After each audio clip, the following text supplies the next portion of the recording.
जय श्री श्याम, हारे के सहारे की जय हो। श्याम भक्तों, आज मैं आप सबको बाबा श्याम के एक और चमत्कार की घटना सुनाने जा रही हूँ। यह कोई ऐसी-वैसी घटना नहीं है, सत्य घटना है। एक ऐसी घटना जिसे सुनकर न केवल आपके रोंगटे खड़े हो जाएँगे, बल्कि आपके दिल में बाबा श्याम के प्रति श्रद्धा और विश्वास और भी गहरा हो जाएगा। यह घटना एक व्यक्ति की जिसके जीवन में इतना बड़ा संकट आया कि उसने जीने की उम्मीद खो दी थी। लेकिन बाबा श्याम ने पल भर में उसकी किस्मत पलट दी। ऐसा चमत्कार हुआ कि सुनने वाले के होश उड़ गए। तो चलिए बिना देर किए हुए शुरू करते हैं इस वीडियो में आगे बढ़ने के लिए पहले वीडियो पसंद आए तो वीडियो को लाइक ज़रूर कीजिएगा और अपने ही चैनल खाटू चमत्कार को सब्सक्राइब ज़रूर कर लीजिएगा। और बाबा खाटू श्याम जी की जयकारा ज़रूर लगाइएगा। तो श्याम प्रेमियों, यह घटना राजस्थान के एक छोटे से गांव में रहने वाले दिनेश जी की है। वह बताते हैं कि वह बहुत गरीब परिवार से थे। उनके माता-पिता दिन-रात खेतों में मेहनत करते थे, जिससे कि उनके परिवार का पेट पल सके। वह 2 भाई और 1 बहन थे, लेकिन गाँव में उनके पास बहुत कम खेत थे। दिनेश जी 21 साल के थे। उन्हें 12वीं की पढ़ाई पूरी कर ली थी। गाँव के सरकारी स्कूल से वह पढ़ाई में बहुत ही होशियार थे, लेकिन आगे पढ़ाई करने के लिए उनके माता-पिता के पास पैसे नहीं थे। दिनेश जी को कॉलेज जाना पड़ा था। आगे पढ़ाई करनी थी, लेकिन वह हमेशा सोचते क्या करूँ जिससे वो अपने परिवार को इस गरीबी से निकाल सके। कैसे माँ-बाप को सुख दे सके। वह हमेशा सोचते कि मैं शहर जाऊँ, नौकरी करूँ, ढेर सारा पैसा कमाऊँ और अपने परिवार की हालत की सुधार करूँ। एक दिन दिनेश ने अपने माता-पिता से कहा, माँ बाबूजी, मैं जयपुर जाकर जो कुछ काम करना चाहता हूँ। यहाँ गाँव में तो बहुत काम कम है, यहाँ कुछ काम ही नहीं है। मैं वहाँ मेहनत करके घर की हालत को ठीक कर दूँगा। लेकिन उनकी माँ के आँखें उस समय नम हो गई। वह बोली, बेटा तू आज तक कभी अकेला नहीं गया। कौन तेरा ख़्याल रखेगा और तेरे बगैर हमारा कैसे मन लगेगा। लेकिन उनके बाबूजी ने उनका कंधा थपथपाकर कहा, जा बेटा, लेकिन अपना ख़्याल रखना। दिनेश जी ने 2 जोड़ी कपड़े और थोड़ा-सा खाने-पीने का सामान रखकर जयपुर की बस में बैठ गए। बस की खिड़की से बाहर देखते हुए बाबा श्याम के हाथ जोड़ रहे थे कि बोले, बाबा श्याम, आप मेरे साथ हमेशा रहना। तब उनके गाँव में बाबा श्याम को लोग बहुत मानते थे। सभी लोग के घर में बाबा श्याम की पूजा होती थी। तब वह मन ही मन बाबा श्याम से प्रार्थना करते हुए चले जा रहे थे कि बाबा श्याम, मुझे मेरे परिवार के लिए कुछ करने की ताकत देना। जयपुर पहुँच गए। जयपुर पहुँचकर शहर की रफ्तार को देखकर वह चौंक गए। ऊँची-ऊँची इमारतें, गाड़ियों का शोर और लोगों की भाग-दौड़। वह पहली बार गाँव से निकले थे। गाँव में तो एकदम शांत माहौल रहता था। उनके पास ना ही पैसे थे और ना ही वहाँ कोई दोस्त या रिश्तेदार। पहले तो वह सड़क के किनारे सो जाते थे और सस्ती दुकान से खाना लेके खा लेते थे और काम ढूँढते थे। काम ढूँढने के लिए वह हर जगह भटकते थे, दुकानों में, कारखानों में, ऑफ़िस के चक्कर काटते थे, लेकिन कहीं से कोई बात नहीं बन रही थी।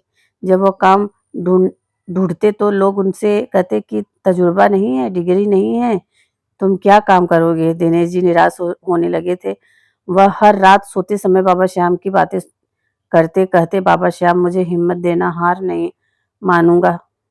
तब एक दिन उन्होंने देखा कि बहुत सारे लोग वहाँ खड़े थे। वह लेबर चौक था। वहाँ पर लेबर आकर काम की तलाश में खड़े होते थे। तभी यह भी वहाँ खड़े हो गए। एक बुजुर्ग व्यक्ति दिनेश के पास आकर वो कहता है कि तुम काम करोगे? तब दिनेश जी ने कहा कि हाँ, मैं काम करूँगा। तब वो कहने लगे कि मेहनत करनी पड़ेगी, ईंट उठाना पड़ेगा, 2 मंजिलें ईंट चढ़ाना पड़ेगा, मेरा मकान बन रहा है। तब दिनेश जी के पास कोई काम ही नहीं था। जब यह कहने लगे कि हाँ मालिक, मैं करूँगा, मैं कोई भी काम कर लूँगा, तब वह दिनेश जी के साथ और 2 मिस्त्री और 2 लेबर लेकर साथ में चल दिए और वहाँ ईंट उठाने, रेत, सीमेंट मिलाते, सारा दिन मेहनत करते और वहीं जहाँ काम चलता वहीं थक कर सो जाते। सुबह उठकर तराई करते और वहीं पर काम करते। जब मालिक को पता चला कि उनके पास कोई कमरा नहीं है, कोई घर नहीं है, तो उन्होंने अपने घर में दोनों टाइम का खाना दिनेश को खिलाना शुरू कर दिया। ऐसे ही 2-3 महीने बीत गए, आधी तनख्वाह वो गाँव भेज देता और आधी अपने पास रखता। लेकिन वो कहते हैं ना, व्यक्ति को थोड़ा-सा सब कुछ सुख मिल जाता है, तो मुसीबत भी आ जाती है। ज़िंदगी इतनी आसान नहीं होती, सुख तो बहुत देर से आता है, लेकिन दुःख बहुत जल्दी आ जाता है, बिना बुलाए आ जाता है। उसी मालिक का बेटा इनकी उम्र का था, महँगे-महँगे कपड़े पहनता था, काला चश्मा लगाता था, महँगे फ़ोन से फ़ोटो खींचता था, ऐशो-आराम की ज़िंदगी जीता था। तब वो इनसे कहता कि यार दिनेश, थोड़ी ज़िंदगी जीने की नज़रिया बदल लो, यही उम्र तो है ज़िंदगी जीने का। इसी उम्र में तो ऐशो-आराम किया जा सकता है, बाद में तो शादी, बच्चे, रोज़ कमाना, घर की ज़िम्मेदारी, ज़िंदगी में थोड़े मज़े तो कर लो। तब दिनेश भी उनकी बातों में आ गया। तब वह उनके साथ समय बिताने लगा। तब एक रात दिनेश जी के दोस्त एक बार में चलने के लिए कहते हैं। तब दिनेश जी ने मना कर दिया, मैं शराब नहीं पीता। तब उनका दोस्त उन्हें चिढ़ाने लगा कि यार तू गाँव का गँवार ही रहेगा, तू गाँव का गँवार है, शहर में यह सब चलता है, चल ना, कुछ नहीं होगा। लेकिन दिनेश जी की मन हिचक रहा था, मन में हिचकिचाहट थी, लेकिन वह ज़बरदस्ती ले गया।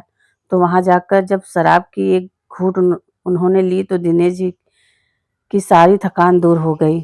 यही वह पल था, यही वह पहला कदम था कि उन्हें गलत रास्ते पे ले गया। धीरे-धीरे दिनेश जी को शराब की लत लग गई। वह हर दिन उस दोस्त के साथ बार में जाने लगा। कमाई का बड़ा हिस्सा अब शराब में खत्म होने लगा। गाँव में पैसे भेजना कम हो गया। दिनेश जी की माँ पूछती, बेटा इस महीने तूने पैसे क्यों कम भेजे? तब दिनेश जी बहाना बना देते, माँ यहाँ खर्चा ज़्यादा है, कमरे का किराया है, बिजली का बिल है, खाने-पीने का खर्चा है, जो कि पूरा नहीं पड़ता। क्या भेजूँ? ऐसे में 2 महीने के बाद दिनेश जी के दोस्त ने दिनेश जी से कहा, बार में बैठकर शराब पी रहे थे वो लोग। तब यह कहता है, यहाँ एक रात में लाखों कमा सकते हैं, दिनेश बस दिमाग लगाना पड़ेगा। यह यह जुआ का खेल है, बहुत अच्छा है, एक रात में लखपति बना देता है। तब उनके मन में लालच आ गई।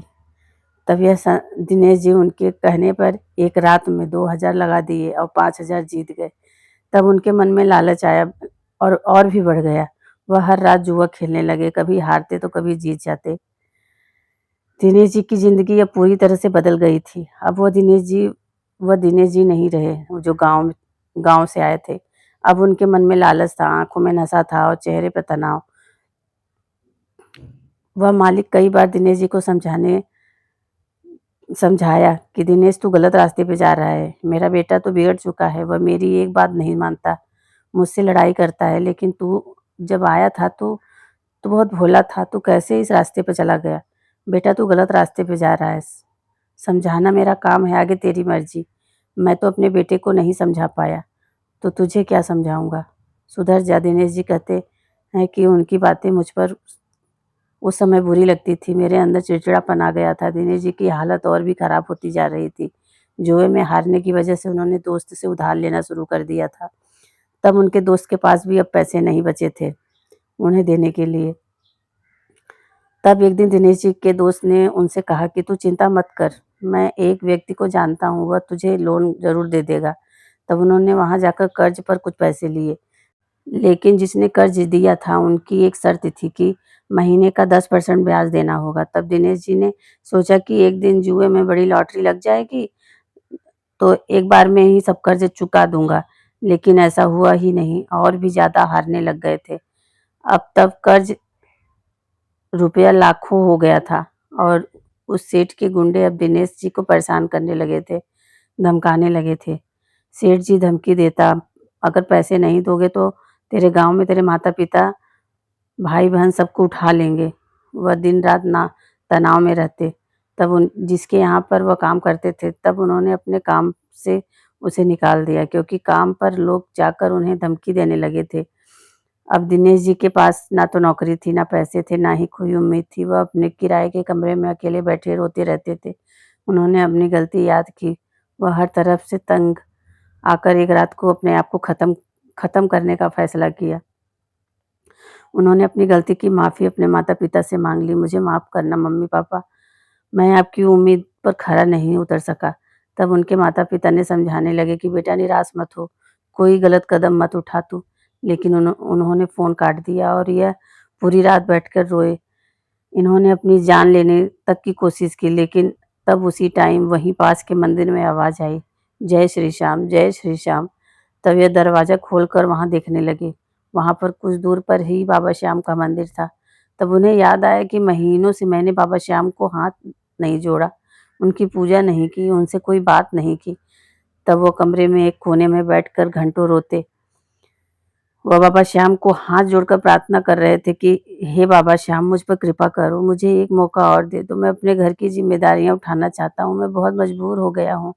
मेरी सहायता करो बाबा श्याम। तब उन्हें कब नींद आ गई पता ही नहीं चला। वह अगली सुबह जब सोकर उठे तो थोड़ा हल्का महसूस कर रहे थे। तब उन्होंने सोचा कि गाँव जाएँगे, अपने परिवार के साथ फिर से नई शुरुआत करेंगे। लेकिन उनके पास किराया नहीं था बस का। लेकिन वह अपना सामान लेकर चल दिए और चले जा रहे थे। तभी वहीं पर बाबा श्याम का उन्हें मंदिर दिखाई दिया और उनके कदम अपने आप ही मंदिर की ओर बढ़ते चले गए और वह बाबा श्याम की मूर्ति के सामने वहाँ पहुँच गए। मंदिर में एक बुजुर्ग पुजारी भजन गा रहे थे। दिनेश जी मंदिर के कोने में बैठ के और भजन सुन रहे थे। भजन सुनते-सुनते रो दिए। तब वह पुजारी इन्हें काफ़ी देर से देखे जा रहे थे। भजन खत्म हुआ और वह इन्हें अपने पास बुलाए और कहने लगे, बेटा क्या बात है? तब दिनेश जी ने अपने हर एक बात उन्हें बता दी। हर गलती, अपना कर्ज, जुए में हारने की कहानी। तब वह पुजारी ने मुस्कुराकर उनसे कहा, बेटा तू इनके दरवाजे पे आ गया है। अब यहाँ से कोई हार कर नहीं जाता, कोई खाली हाथ नहीं जाता। तुम इनसे माफ़ी माँगो और एक नई शुरुआत करो। बाबा श्याम का आज जागरण है, तुम उस जागरण में ज़रूर जाना, बाबा श्याम का आशीर्वाद तुम्हें ज़रूर मिलेगा। तब वह रात में इस जागरण में गए। मंदिर में भक्तों की खचाखच भरी हुई थी। तब वह जागरण हो रहा था। दिनेश जी भी जागरण में बाबा श्याम के गीतों में खो गए। तब वहाँ पर एक बहुत बड़े व्यापारी थे, उस जागरण में आए थे। वह हर साल जागरण में आते और एक ज़रूरतमंद की मदद भी करते थे। वह बाबा श्याम के बहुत बड़े भक्त थे। तब जागरण खत्म हुआ। तब वह पुजारी ने उन्हें उस सेठ से दिनेश जी की सारी बातें और परेशानियाँ बताई। दिनेश जी को अपने पास बुलाया और उन्होंने दिनेश जी को उस सेठ से मिलवाया। तब वो कहने लगे कि मुझे आपके बारे में पुजारी जी ने सब कुछ बता दिया है। बेटा तुम परेशान मत हो, मैं तुम्हें अपने कारखाने में काम दूँगा। तब दिनेश जी ने कहा कि साहब मेरे पास तो ना कोई तजुर्बा है, ना मैं मुझे कुछ मेरे पास मुझे कुछ आता है। मुझ पर 2 लाख का कर्ज भी है। तब वह सेठ कहने लगा, कोई बात नहीं, कर्ज तो मैं चुका दूँगा। बस तुम ईमानदारी और मेहनत के साथ काम करके कारखाने में काम करना। इन्होंने कहा कि ठीक है। उन्होंने कहा धीरे-धीरे तुम सब कुछ सीख जाओगे, तुम परेशान मत हो। तब उस सेठ ने न केवल दिनेश जी का कर्जा चुकाया बल्कि उन्हें अपने कपड़ों के कारखाने में नौकरी भी दी। दिनेश जी ने दिन-रात मेहनत करके अपनी कमाई का कुछ हिस्सा भी गाँव भेजने लग गए थे। दिनेश जी ने उन की दोस्तों की बातचीत करना बंद कर दिया था। उन्होंने मन लगाकर ईमानदारी के साथ 6 महीने काम किया। 6 महीने काम करने के बाद सेठ इनके काम से बहुत खुश हुआ और उन्होंने उन्हें मैनेजर की पोस्ट दे दी। तब इनकी तनख्वाह लाखों में हो गई। फिर उन्होंने अपने परिवार को गाँव से जयपुर बुला लिया और उनके लिए एक घर खरीद लिया। अब दिनेश जी की ज़िंदगी बड़े मज़े से कट रही थी। श्याम भक्तों अगर अपनी गलतियों को मानकर बाबा श्याम से माफ़ी माँगकर आगे बढ़ते हैं, तब बाबा श्याम भी कभी अपने भक्तों को अकेला नहीं छोड़ते। वह हमेशा अपने भक्तों के साथ रहते हैं और लीक से लाख कर देते हैं। आज दिनेश जी अपने परिवार का सहारा हैं, तो उनके साथ हुई बाबा श्याम के चमत्कार की कहानी सत्य घटना है। सत सत्य घटना यहीं पर समाप्त होती है। अगर वीडियो पसंद आई हो तो वीडियो को लाइक ज़रूर कीजिए और अपने ही चैनल खाटू चमत्कार को सब्सक्राइब ज़रूर कर लीजिएगा। मिलते हैं फिर एक ऐसी चमत्कार की कहानी के साथ। तब तक के लिए जय श्री श्याम। हारे के सहारे की जय हो।